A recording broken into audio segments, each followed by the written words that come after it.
Ada yang berbeda dengan pendakian kali ini. Mungkin sudah sering orang lain membahas gunung ini karena termasuk ke dalam taman wisata alam. Jadi siapapun bisa menikmati keindahan alam di sini. Tapi ketika saya ke gunung ini, ada kebakaran hutan dan gunung terjadi. Tentunya saya sebagai pecinta alam ikut ambil bagian sebagai relawan. Bagaimana kronologi kejadiannya? Mari kita bahas di Literasi Belantara.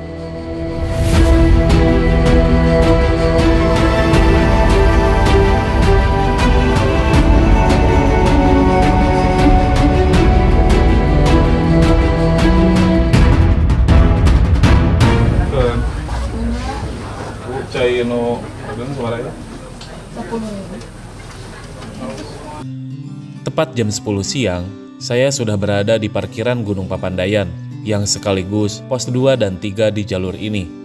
Untuk pembayaran tiket sebesar Rp85.000 dilakukan di gerbang yang merupakan pos 1. Dengan sekali membayar, sudah termasuk camping dan semua fasilitas yang ada di sini. Untuk meneruskan perjalanan, kita diharuskan laporan terlebih dahulu di pos 3, bahwasanya saya akan melakukan camping di area Gunung Papandayan. Dirasa hari sudah semakin siang, saya pun meneruskan perjalanan menuju kawah. Nah, yang membedakan Gunung Papandayan dengan gunung yang lainnya, kita mulai berjalan tepat di bibir kawahnya. Sejarahnya, kawah ini terbentuk terakhir dari erupsi 11 November sampai 21 Desember tahun 2002, yang mengakibatkan terjadi longsoran pada dinding kawah.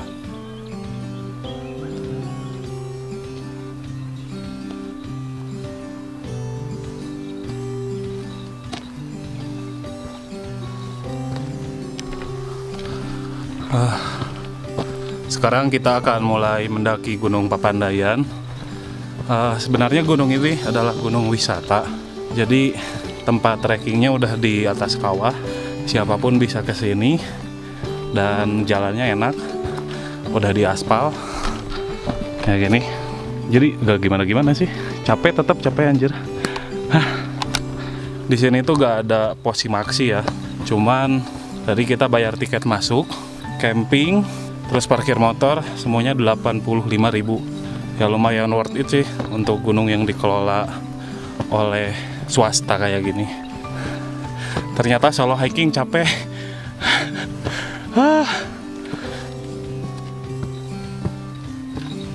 Akhirnya saya pun mulai memasuki kawasan kawah dengan dikelilingi tebing tinggi dan mendengar gemericik aliran sungai belerang. Tentunya ditemani terik matahari juga. Tapi meskipun terlihat panas, udara di sini relatif sejuk.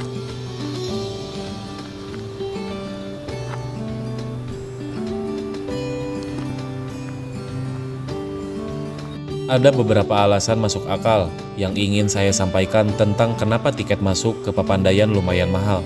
Dari segi fasilitas seperti WC, sumber air, dan lain-lain, semua ada. Juga dari segi kebersihan, tidak ada sampah yang berserakan di sepanjang jalur pendakian. Terus gunung ini juga dikelola oleh swasta yang karyawannya lumayan banyak, mulai dari bagian kebersihan, keamanan, dan lain-lain. Jadi wajar kita membayar lebih untuk memasuki kawasan gunung ini.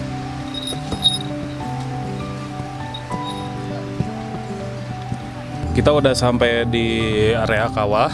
Jadi di Papandayan itu ada beberapa kawah utama, dan kawahnya itu katanya berpindah-pindah. Gak tahu berpindah-pindahnya, mungkin titik asapnya atau kayak gimana.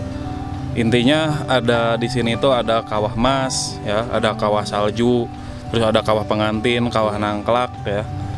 Letaknya mungkin ya itu terlihat banyak kepulan asap di sana, ya di sana kawahnya. Ya. Terus kita ambil jalur kanan, jadi jalur yang normal. Tidak mengambil jalur kiri karena ke kiri itu lumayan berbahaya atau harus ditemani guide ya kalau ke sana. Kalau ke sini ya solo juga bisa sampai ke puncak, mungkin nanti ke Pondok Salada kayak gitu. Dan informasi hari Minggu itu kemarin baru ada kebakaran di atas ya. Jadi gak tahu nanti di Pondok Salada camping di sana berbahaya atau enggak. Intinya kita coba aja sampai ke sana. Kalau disuruh bantuin madamin ya ayo-ayo aja sih. Bagi kalian yang bukan pendaki, dan ingin menikmati alam, mungkin gunung ini bisa jadi alternatif untuk kalian. Bahkan jika kalian yang tidak biasa berjalan jauh, di sini tersedia ojek gunung untuk sampai ke area camp.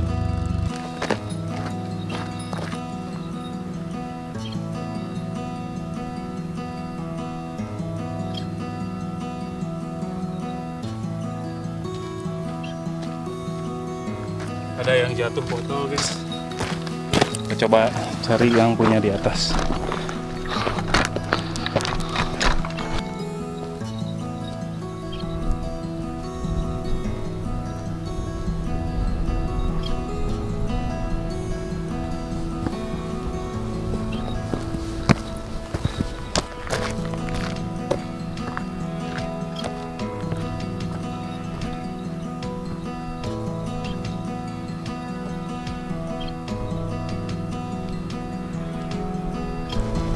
Setelah menaiki tangga yang tersusun, saya pun sampai di pos 7 untuk istirahat dan makan siang di sana. Jika kalian bertanya-tanya di mana pos 4, 5, dan 6-nya, sebenarnya saya juga sedikit bingung dengan jalur pendakiannya. Intinya, setiap pos sangat berdekatan, dan pos 6 itu berada di pangkalan ojek di tengah jalur. Ketika sedang beristirahat di pos 7, kepulan asap dari titik kebakaran mulai terlihat jelas. Dan ketika di pos 7, saya juga baru dapat informasi kalau sekarang tidak boleh camping di area Pondok Seladah ataupun Goberhut karena minimnya pengawasan dari bagian keamanan. Alasannya, semua petugas sedang dikerahkan untuk memadamkan api di gunung. Daripada saya memilih untuk kembali turun, akhirnya saya ikut menjadi relawan, ambil bagian dalam upaya pemadaman api. Dan saya pun diizinkan untuk mendirikan tenda di kawasan hutan mati yang merupakan pos logistik dan peralatan untuk para relawan.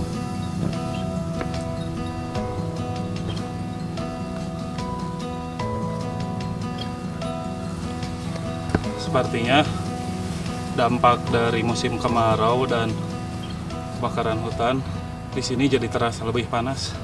Sekarang jam 12.47 hampir jam 1. Tadi dari pos 7 itu jam 12 lebih lah dan jaga sini. Lanjut.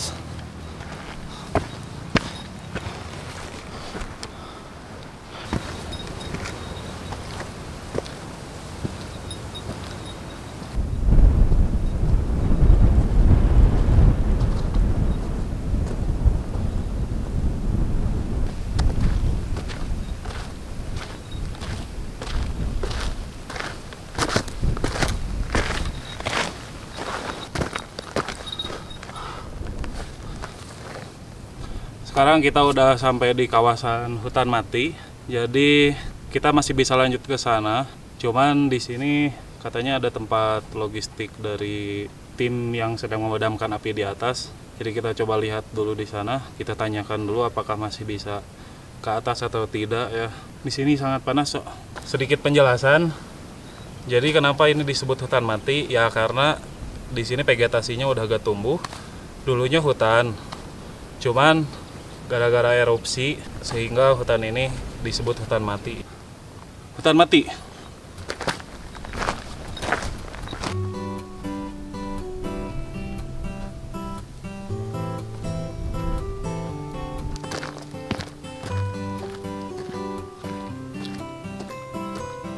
Setelah sampai di area hutan mati, saya pun mendirikan tenda bersampingan dengan tenda logistik. Dan tugas pertama saya adalah mengantar air minum untuk para relawan di atas.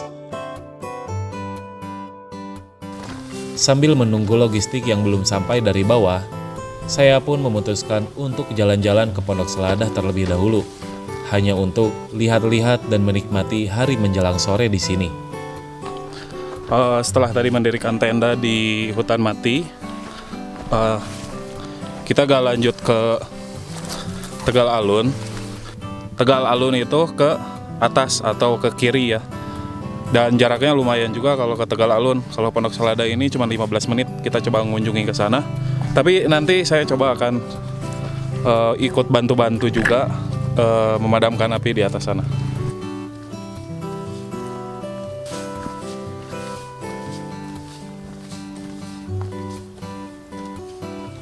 Di jalan menuju Pondok Selada, ternyata di sini sudah terdapat Taman Bunga Edelweiss yang indah.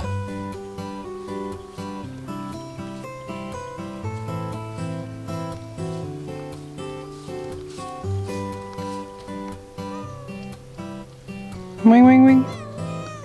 Wing wing wing wing wing. Jarang-jarang di gunung nemu kucing kayak gitu.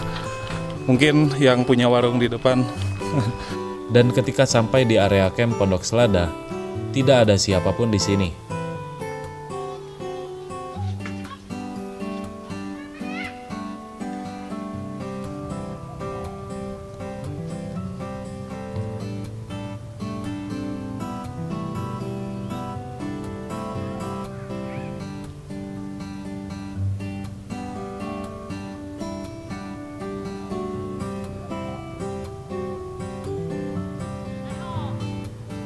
Singkat cerita, saya pun kembali ke hutan mati dan mulai membawa air di dalam carrier menuju Tegal Alun, tempat di mana kebakaran terjadi. Nah, Tegal Alun itu sebenarnya tidak masuk ke daftar kawasan Taman Wisata Alam Gunung Papandayan. Jika kalian ingin menuju ke Tegal Alun, kalian bisa mendapat simaksi atau surat izin masuk kawasan konservasi dari KLHK atau Kementerian Kehutanan dengan tujuan penelitian. Selain itu, sudah bisa dipastikan yang masuk ke jalur ini dan mendirikan tenda di Tegal Alun itu ilegal. Tuh, tinggalin. Yuk, tah. Kopco, Semua mana naon? aman Udah. kan? Si Acong udah terbiasa. Ya ada kopina yuk, tah. Ya tah, kopina yuk. Ya kopina tah. Alah, bahe mana mata. Yo, Aduh, kopi tah. si Acong. Mana naon? Sacung. Baca terus rada parem dia. Hah? Terus parem dia. Baru mancan. Masih Dengan ada. alhamdulillah gitu nggak bisa dia atasi. Si Acong. Bagas Papandayan. Gantina si Omen, mun si Omen wo. Gede. Kalau si Omen mah Kang besar.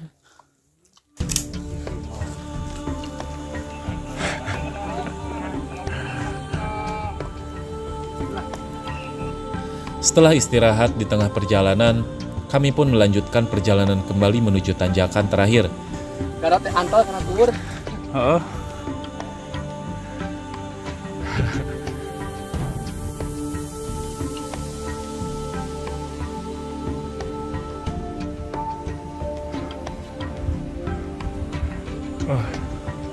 Pemandangan menuju Tegal Alun. Kalau gak jadi relawan, ini gak bisa sebenarnya ke sini. Soalnya harus pakai simaksi. Soalnya ini kawasan cagar alam. Tanjakannya edan sih. Asli tanjakannya edan. Di carrier semuanya air lagi.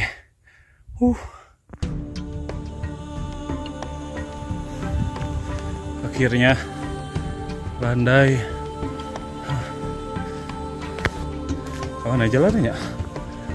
Jadi gitu. Ketika sampai di atas, saya pun sangat takjub dengan keindahan di Tegal Alun.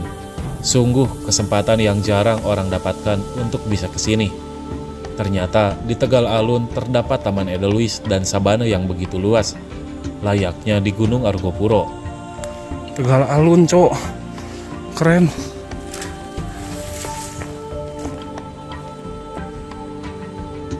Nah, jadi ini lokasi di belakang itu Tegal Alun ya. Jadi di atas Papandayan yang tidak bisa siapapun masuk ke sini kecuali untuk penelitian. Dan harus dapat simaksi dari BKSD atau Kementerian Perhutanan di sekitar Papandayan. Itu bunga-bunga Edelweiss semuanya. Keren-keren. Ajib. Sayang sekali Taman Bunga Edelweiss di Tegal Alun terbakar. Terlihat before afternya. Ini yang sebelah kanan yang belum terbakar, yang kiri itu udah terbakar. Untung gak ngeremet semuanya, padahal keren tuh di sini.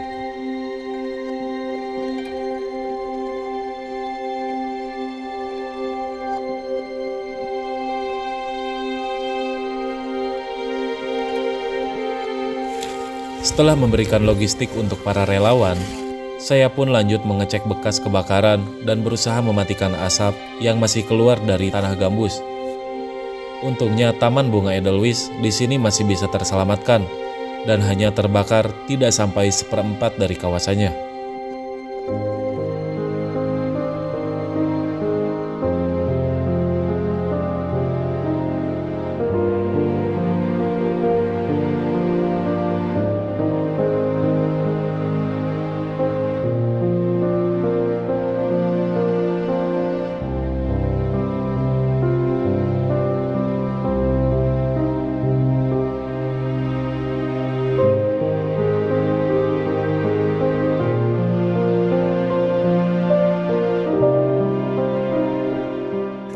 Baru terprediksi sekitar 215 hektar. Tapi kemungkinan ini ada tambahan, soalnya ada lokasi itu kita pengambilan data dari bekas kebakaran tahun yang lalu. Ada yang baru sih, ada lokasi baru yang kebakaran. Jadi kemungkinan itu akan bertambah lebih sih di 200. Taman Edelweiss yang kebakar kebetulan yang tadi di sini kayaknya Cuman dikit ya di sini. dikit lah, untunglah baru terselamatkan.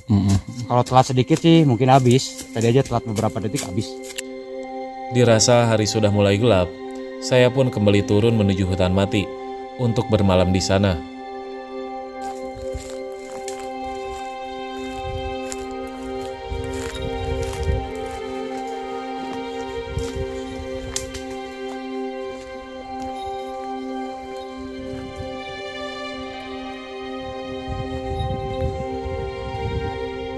Ketika berjalan turun, saya takjub dengan masyarakat sekitar yang turun gunung dengan lihai.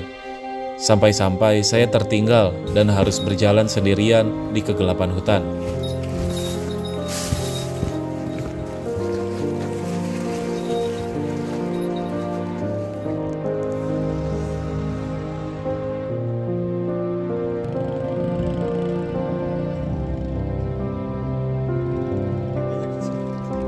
Udah berapa?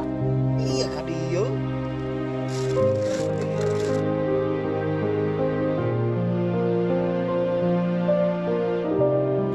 Dikarenakan di Gunung Papandayan kita diizinkan untuk menyalakan api unggun, kami pun membuat api unggun dengan relawan yang bertugas menjaga tenda logistik dan peralatan.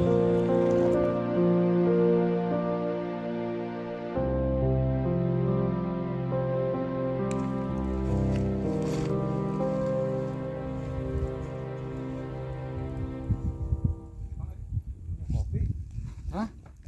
Mau apa?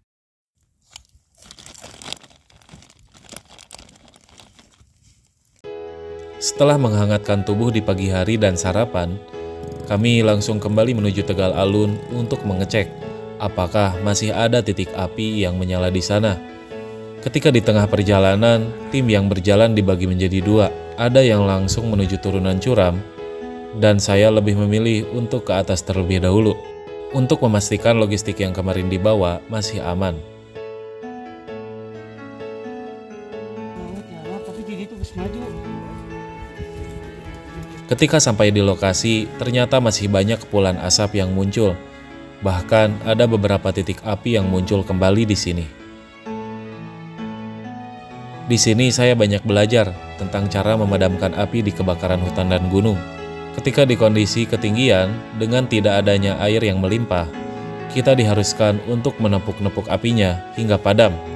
Dan agar api tidak terus meluas, sehingga dilakukan penyekatan dengan memotong jalur merambatnya api, seperti ranting pohon dan dedaunan.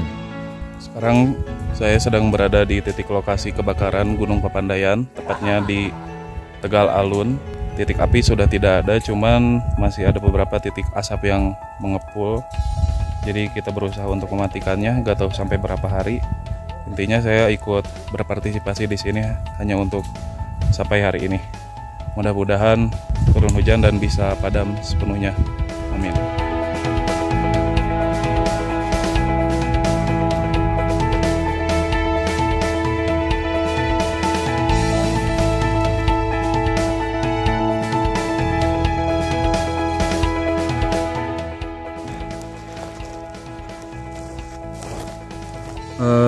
Inilah kondisi badan ya, kondisi pakaian setelah ikut memadamkan api di Tegal Alun, Gunung Papandayan.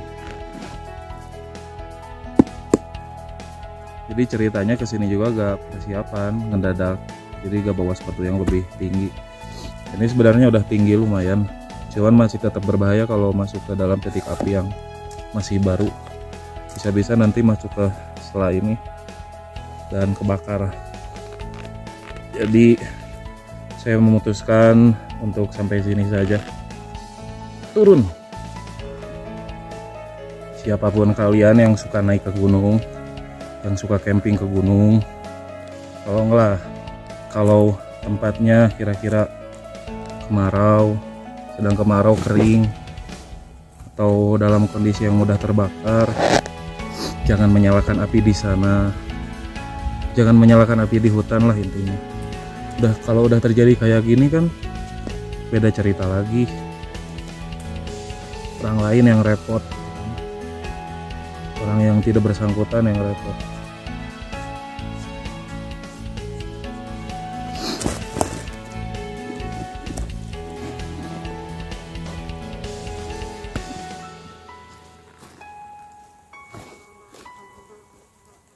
Sekarang kita akan turun ke bawah saja, mengakhiri episode kali ini di Gunung Papandayan.